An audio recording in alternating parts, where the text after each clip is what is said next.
Dear students, Assalamu alaikum. Today is 14 July 2020, Tuesday, and I am your English teacher going to deliver a visual lecture for the translation passages from grammar and composition, as well as we will do verb MCQs from summer vacation homework. My lecture is for 10th boys and girls. Dear students, hope you are fine. If you have any problem and queries about the previous lectures, you may ask.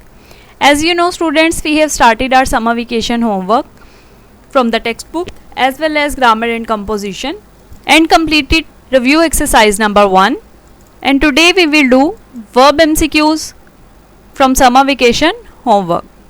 So first of all, open your academic journal. I hope students you have prepared your MCQs from review exercise very well, as we have completed 95 verb MCQs. So we will continue from the 96. Verb MCQs आपके annual exams में objective part में 5 marks का first portion जो है वो इन MCQ से related होता है. जैसा कि आप लोग पहले भी इनकी प्रैक्टिस कर चुके हैं, 4 ऑप्शंस जो है वो होते हैं, जिसमें से सूटेबल जो वर्ब MCQ है, वर्ब यानी फॉर्म ऑफ वर्ब जो है वो आपने पुट करनी होती है ब्लैंक में. यूजेस और टेंसेस जो है वो मिक्स इन MCQs में आते हैं. 96 वाला MCQ देखें. I dash him last year. Last year जो वर्ड है उससे आप जो है वो समझ रहे हैं कि ये आपका पास्ट से रिलेटेड कोई भी MCQ है. तो ऑप्शन में देखें पास्ट वाली फॉर्म जो है वो कौन सी है. मीट है, ठीक है, मीट्स है, और मेट और हैव मेट. तो A, B और D ऑप्शन आप जैसा कि देख रहे हैं ये आपका प्रेजेंट से रिलेटेड जितनी भी फॉर्म्स हैं. जो आपका C ऑप्शन है मेट, ये आपकी सेकेंड फॉर्म है जो कि पास्ट इंडेफिनिट में इस्तेमाल होती है. ठीक है, तो C ऑप्शन जो है वो 96 का आपका सही आंसर है. वैसे भी आंसर्स जो हैं वो आपके समर वेकेशन पैक पे बोल्ड फॉर्म में दिए गए हैं. ठीक है, आपने इनको टिक भी करना है अगर तो कर सकते हैं. They dash us to their home yesterday. इसमें भी यस्टरडे का वर्ड जो है वो आपको ये बता रहा है कि ये आपका पास्ट से रिलेटेड टेंस है. जैसे कि मैंने आपको बताया था कि आपकी जो स्टेटमेंट है उसी में कोई ना कोई कीवर्ड ऐसा होता है जिससे आप इजीली आइडेंटिफाई कर लेते हैं कि ये कौन से टेंस से रिलेटेड आपका MCQ है. सिर्फ ज़रूरत किस बात की है कि आपने गौर से उस स्टेटमेंट को पढ़ना है. ठीक हो गया. तो ऑप्शंस हैं हमारे पास विल इनवाइट, इनवाइटेड, इनवाइट और इनवाइटिंग. ए अगर आप देखें ऑप्शन और C देखें और D देखें तो ये इनमें से कोई भी आपको पास्ट से रिलेटेड जो है वो फॉर्म नज़र नहीं आ रही वर्ब की. B ऑप्शन में इनवाइटेड ED जो है वो सेकंड फॉर्म जो है वो आपको नज़र आ रही है. सो 97 के लिए ऑप्शन कौन से वाला करेक्ट है. B. They invited us to their home yesterday. फिर है we did not dash a sound. Did not भी आपको पता है आपके जो नेगेटिव सेंटेंसेस होते हैं मनफी फिक्रात पास्ट इंडेफिनेट के, उनमें ये वाला स्ट्रक्चर जो है वो फॉलो होता है. इसमें ऑप्शंस देखें अगर आप तो हियर है, हियर्स, हियर्ड और हियरिंग. ठीक है, B ऑप्शन हियर्स, ये तो आपको पता है प्रेजेंट इंडेफिनेट की फॉर्म है इस्तेमाल होने वाली. हियर्ड अगर हम जो है वो पास्ट इंडेफिनेट का अफर्मेटिव सेंटेंस होता तब इस्तेमाल करते, और हियरिंग के साथ भी आपका कोई भी हेल्पिंग वर्ब होना लाजमी है. तो ऑप्शन हमारे पास कौन सा है फिर A वाला. और वैसे भी आपको पता है डिड नॉट जब आ जाता है तो उसके साथ स्ट्रक्चर आपने याद किया हुआ है, फर्स्ट फॉर्म ऑफ वर्ब ही इस्तेमाल होती है. तो 98 के लिए A ऑप्शन जो है वो करेक्ट है. If you dash back I shall be angry. If you get back, ये आपका कंडीशनल टाइप सेंटेंस है, कंडीशनल टाइप 1 है. ये कंडीशनल टाइप सेंटेंसेस में आपको मैंने जैसे कि बताया था कि आपके पास जो है वो अगर एक पार्ट जो है वो सेंटेंस का, चाहे वो इफ़ वाला हो या अगले वाला हो, इससे फ़र्क नहीं पड़ता. ठीक है, लेकिन बस ये ज़रूरी है कि 2 पार्ट्स होने चाहिए कंडीशनल सेंटेंसेस में, शर्तिया जुमलों में, और एक आपका अगर प्रेजेंट इंडेफिनिट का स्ट्रक्चर है तो दूसरे वाला आपका फ्यूचर इंडेफिनिट का स्ट्रक्चर होना चाहिए. तो इसमें आप देख रहे हैं कि ऑप्शंस में हमारे पास गेट है, गॉट है, विल गेट और गेट्स. यू के साथ गेट्स तो आ नहीं सकता. ठीक है, ये सिंगुलर थर्ड पर्सन नहीं है. विल गेट भी नहीं आएगा क्योंकि अगले पार्ट में ऑलरेडी फ्यूचर इंडेफिनिट चल रहा है. गॉट भी नहीं आएगा क्योंकि अगर गॉट है तो फिर अगले सेंटेंस में हमें वुड, शुड और कुड का इस्तेमाल करना था. तो हमारे पास ऑप्शन कौन सा है, गेट. ए जो कि if you dash get back, ठीक है, यानी अपने ब्लैंक में जाता है तो हमें कंप्लीट स्ट्रक्चर देता है कंडीशनल टाइप 1 का। ठीक हो गया। उसके बाद है I am dash by the principal. I am, ये आपको आई के बाद एम जो है वो शो कर रहा है कि ये पैसिव फॉर्म है, क्योंकि जो है वो बाय के साथ हमेशा पैसिव ही की सेंस समझ में आती है। अगर बाय ना होता तो फिर हेल्पिंग वर्ब के साथ आप आईएनजी वाली फॉर्म का इस्तेमाल कर सकते थे, ठीक है, क्योंकि वो एक्टिव वॉइस होता। अब यहाँ पे पैसिव की जो है वो 2 कंडीशंस पूरी हो रही हैं, एक तो हेल्पिंग वर्ब का इस्तेमाल हो रहा है, दूसरा बाय का इस्तेमाल हो रहा है, ठीक है। तो इसलिए ईडी वाली फॉर्म जो बी में है, यानी कि थर्ड फॉर्म आपको पता है पैसिव में वैसे भी आती है, तो I am called by the principal. फिर है Naushaba dash by the Khurshid. ये भी बाय का वर्ड आपको बता रहा है कि क्या है, पैसिव स्ट्रक्चर है। तो ऑप्शंस में हमारे पास हेल्प के साथ हेल्पिंग वर्ब भी नहीं है, विल हेल्प भी पैसिव वाली फॉर्म नहीं है वर्ब की, हेल्प्स भी नहीं है, तो सी ऑप्शन हमारे पास जो बचता है इज़ हेल्प्ड, ठीक है। ये आपका प्रेजेंट इंडेफिनिट की पैसिव फॉर्म जो है वो आपको नज़र आ रही है कि इज़ और दूसरा थर्ड फॉर्म ऑफ वर्ब। तो Naushaba is helped by the Khurshid. The juggler will have been dash show since 5 o'clock। Since का वर्ड आपको बताता है जब किसी भी सेंटेंस में सिंस आ जाता है या फॉर आ जाता है तो अंडरस्टूड है कि ये क्या है, आपकी परफेक्ट कंटिन्यूस की फॉर्म। और परफेक्ट कंटिन्यूस में हमेशा आईएनजी वाली फॉर्म इस्तेमाल होती है। विल हैव बीन है यहाँ पे तो ये फ्यूचर परफेक्ट कंटिन्यूस आपका टेंस है। ऑप्शंस है हमारे पास परफॉर्म, परफॉर्म्स, परफॉर्म्ड और परफॉर्मिंग, ठीक है। तो आईएनजी वाली फॉर्म हमारे पास कौन सी जो है वो ऑप्शन में मौजूद है, डी ऑप्शन में, तो इसको हम टिक कर लेंगे। उसके बाद है बेटा the dogs had been dash since evening. Since again जो है वो आपको ये बता रहा है कि ये क्या है, आपका परफेक्ट है। और कौन सा परफेक्ट है, हैड का इस्तेमाल जो है वो हम हमेशा पास्ट परफेक्ट में करते हैं। पास्ट परफेक्ट कंटिन्यूस में हैड बीन के साथ आईएनजी की फॉर्म आती है। ऑप्शंस देखें अगर हम तो बार्क्ड, बार्क, बार्क्स और बार्किंग, ठीक है। तो डी ऑप्शन में हमारे पास ये फॉर्म ऑफ वर्ब मौजूद है आईएनजी वाली। सो आपका कंप्लीट स्ट्रक्चर क्या होगा, the dogs had been barking since evening, ठीक। उसके बाद है after you dash I went to sleep. अच्छा जी, आपने जो है वो पास्ट परफेक्ट जो है वो किया हुआ है पहले से।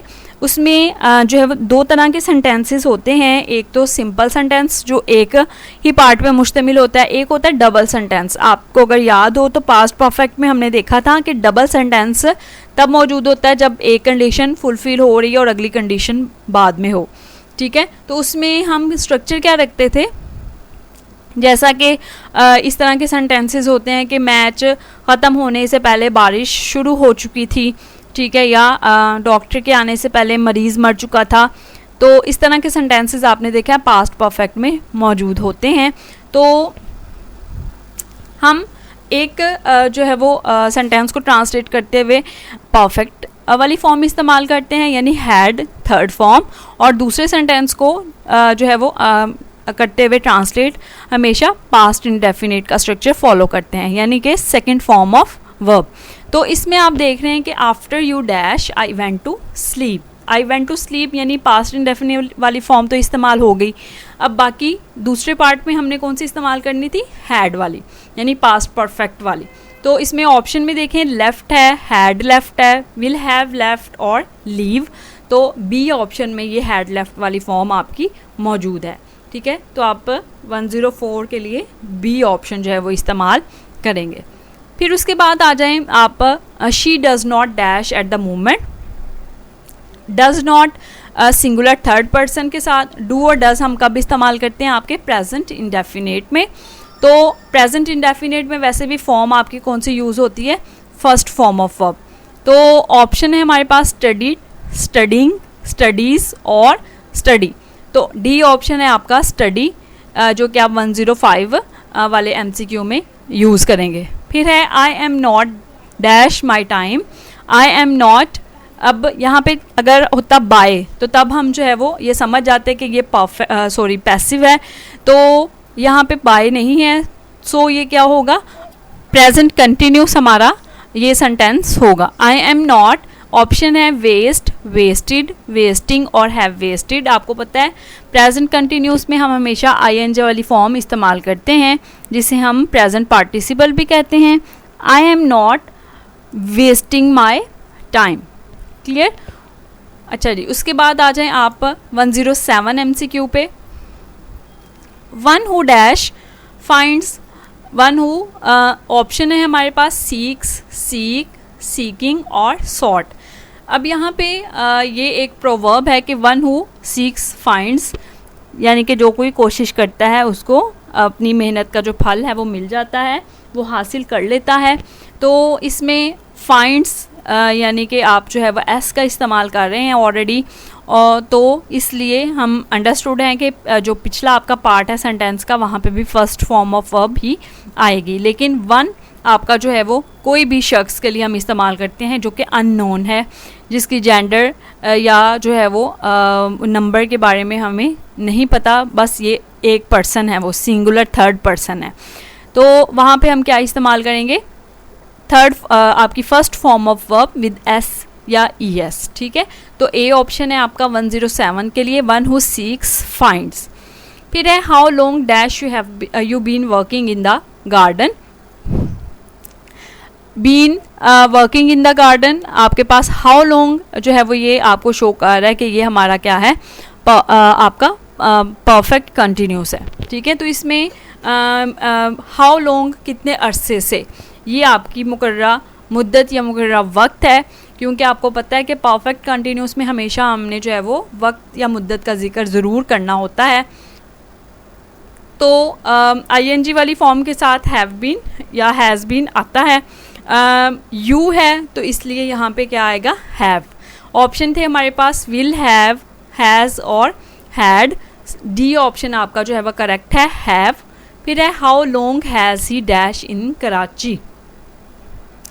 हाउ लॉन्ग यहाँ पे भी कितने अरसे से, यानी आपको जो है वो टाइम का जिक्र हमने कर लिया यहाँ पे। तो हैज़ ही आया है, इस वजह से इसके साथ हैज़ है। तो ऑप्शन में हमारे पास बीन और आईएनजी वाली फॉर्म होनी चाहिए। ऑप्शन है हमारे पास लिव्ड, बीन लिविंग, लिव्स और बीइंग लिव्ड। तो आपका जो बी ऑप्शन है जिसमें बीन लिविंग मौजूद है आईएनजी वाली फॉर्म और बीन, ये हम जो है वो 109 में पुट करेंगे। उसके बाद बेटा ही डैश 20 मिनट्स अगो। अगो का लफ्ज़ जो है वो आपको ये शो कर रहा है कि ये क्या है, एक पास्ट से रिलेटेड जो है वो सेंटेंस। ऑप्शन है लीव, लिविंग, इज़, लेफ्ट और लेफ्ट। लीव तो नहीं आएगा, ये तो फर्स्ट फॉर्म है। लिविंग भी नहीं आएगा, इसके साथ जो है वो हमें वर्ब, हेल्पिंग वर्ब का इस्तेमाल ज़रूरी होता है। इज़, लेफ्ट भी नहीं आएगा। ठीक है, ये पैसिव की फॉर्म आपको नज़र आ रही है, और लेफ्ट जो है वो आपकी सेकंड फॉर्म है जो कि आप इस्तेमाल करते हैं अपने पास्ट में। ठीक है, पास्ट इंडेफिनिट में। तो 110 के लिए डी ऑप्शन जो है वो ही लेफ्ट 20 मिनट्स अगो। ठीक हो गया। उसके बाद है बेटा I dash to airport when I saw her. I dash to airport, saw यानी कि आपका जो अगला सेंटेंस है व्हेन के बाद वाला वो आपका पास्ट इंडेफिनिट में है। सो आपको जो है वो ये अंडरस्टूड है कि आप जो है वो पहले वाला पार्ट भी पास्ट में ही इस्तेमाल करेंगे। इसमें ऑप्शंस हैं हमारे पास has been going, was going, were going और इज़ गोइंग। दो ऑप्शन इसमें हमारे पास पास्ट से रिलेटेड हैं, एक वॉज गोइंग और दूसरा वर गोइंग। तो आई के साथ तो आपको पता है कि वर नहीं आता, आई के साथ हमेशा वॉज आता है पास्ट में। तो I was going to airport when I saw her, ये आपका जो है वो सही वाला सेंटेंस बनता है। तो 111 के लिए ऑप्शन जो बी है वो आपने करेक्ट किया है। फिर है they will go to the party if they are dash. They will go आपका जो है वो ये हमारे पास if they are passive structure आ गया है, पैसिव की सेंस है हमारे पास। तो ऑप्शंस हैं इनवाइट, इनवाइटेड, इनविटेशन और इनवाइटिंग। इसमें इनवाइट भी आपकी पैसिव वाली फॉर्म नहीं है, और आपको पता है कि पैसिव वाले स्ट्रक्चर में हमेशा थर्ड फॉर्म ही इस्तेमाल होती है। इनविटेशन और इनवाइटिंग को छोड़ के जो आपका बी ऑप्शन है इनवाइटेड, ये आप जो है वो 112 में इस्तेमाल करेंगे। फिर है the candidates have dash the paper. Have कोई भी आपका परफेक्ट का स्ट्रक्चर है, चाहे वो प्रेजेंट है, चाहे वो पास्ट है, चाहे वो फ्यूचर है। जब आपका परफेक्ट का स्ट्रक्चर आ जाता है तो आपको पता है कि आपने थर्ड फॉर्म ऑफ वर्ब ही इस्तेमाल करनी होती है। तो ऑप्शन है हमारे पास सॉल्व, सॉल्व्ड, सॉल्विंग और सॉल्व्स। तो बी ऑप्शन जो है वो आपका solved third form of verb के साथ ये आप 113 में पुट करेंगे। उसके बाद आ जाएं I have already dash 3 cups of coffee. ठीक है, इसमें भी हैव का स्ट्रक्चर परफेक्ट को शो कर रहा है ऑलरेडी। ठीक है, और ऑप्शन है हमारे पास टेक, टुक, हैड टेकन और टेकन। तो इसमें हमारे पास जो है वो थर्ड फॉर्म 2 में मौजूद है, हैड टेकन और टेकन में, लेकिन इसके साथ जो सी ऑप्शन है उसमें आपको हैड भी नज़र आ रहा है, जो कि हम हैव के साथ पुट नहीं करेंगे। I have already taken 3 cups of coffee, D option आपका जो है वो 114 के लिए ठीक है। फिर है the bus dash before we stepped out. ये भी आपका पास्ट परफेक्ट का स्ट्रक्चर है। जैसे कि मैंने पहले बात की है कि अगर एक पार्ट जो है वो उसमें आप इंडेफिनिट का स्ट्रक्चर यूज़ कर रहे हैं, यानी सेकंड फॉर्म ऑफ वर्ब इस्तेमाल कर रहे हैं, तो दूसरे पार्ट में आप जो है वो third form of verb with had इस्तेमाल करेंगे। ऑप्शंस है हमारे पास हैड स्टॉप्ड, स्टॉप्स, स्टॉप और विल स्टॉप। तो हैड स्टॉप जो आपका ए ऑप्शन है वो ठीक है इसके लिए 115 के लिए। फिर है they always dash back home late. Always का लफ्ज़ आपको बता रहा है कि ये क्या है, प्रेजेंट इंडेफिनिट। ठीक है, प्रेजेंट इंडेफिनिट का स्ट्रक्चर है जिसमें हमेशा वर्ब की फर्स्ट फॉर्म आती है, is coming, has come, had come और कम। तो डी ऑप्शन जो है वो आपका come first form of verb के साथ वो आपका 116 के लिए करेक्ट है। 116 तक आपके बेटा फॉर्म्स ऑफ वर्ब जो MCQs हैं वो कंप्लीट हो गए। आपने अपने समर पैक में देखा है एकेडमिक जर्नल में कि आपके 1 से 116 तक फॉर्म्स ऑफ वर्ब से रिलेटेड MCQs हैं।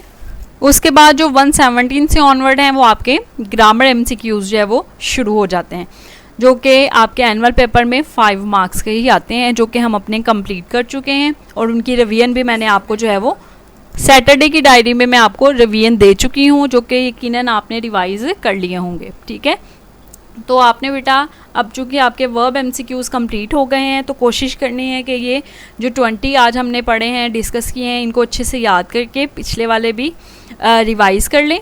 इसके साथ साथ ग्रामर एंड कंपोजिशन से हमने ट्रांसलेशन पैसेजेस रिवाइज़ करने हैं। आपके फर्स्ट टर्म सिलेबस में 1 से 10 तक हमने जो है वो 1 बाय 1 डिस्कस किए थे, जिनमें से 1 से 5 हम प्रीवियस अपने जो लेक्चर है उसमें रिवाइज़ कर चुके हैं।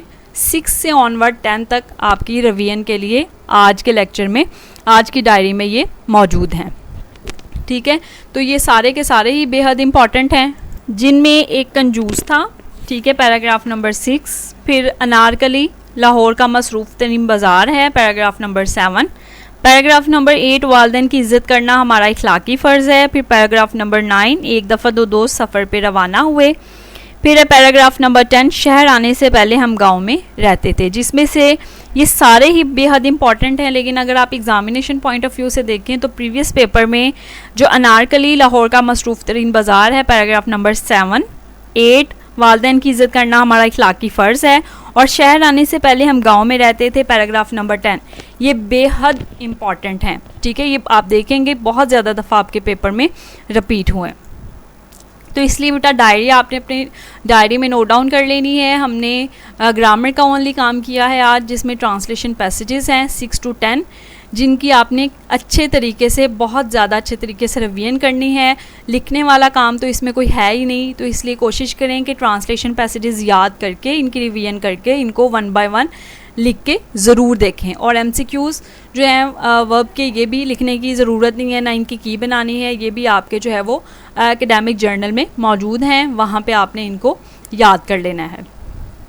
ठीक है, किसी भी किस्म की कोई प्रॉब्लम हो रिवीजन में या MCQs के हवाले से, तो वो आपने बेटा मुझसे पूछ लेनी है।